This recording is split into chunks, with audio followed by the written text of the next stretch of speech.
চেন্নাইতে এসে এবারে আমি প্রথম দেখতে পেলাম এই ফেস্টিভ্যালটা। এটা খ্রিস্টানরা সেলিব্রেট করে। এটা মানে এই সেলিব্রেশনটাকে বলে প্লাম সানডে। যাতে মানে তারা প্লাম ট্রি এর কিছু পাতা প্রত্যেকজনকে হাতে হাতে দিচ্ছে। আর জানো তো, আমি কখনোই দেখিনি, এটা আমার প্রথম দেখা। বেশ সুন্দর লেগেছে আমার, তাই তোমাদের সাথে শেয়ার করলাম। এই ফেস্টিভ্যালটা গুড ফ্রাইডের আগে বা পরে সেলিব্রেশন করে চেন্নাইতে।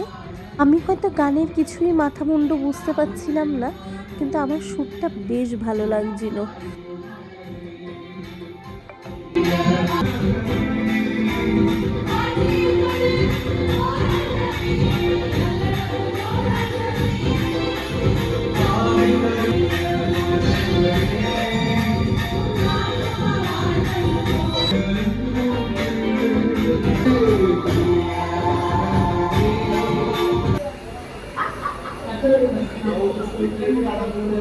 আমাদের রেসিডেন্সিয়াল অ্যাপার্টমেন্টটা একদম রাস্তার উপরে বলে আমি ব্যালকনিতে দাঁড়িয়েই পুরো ফেস্টিভ্যালটার মজা নিলাম।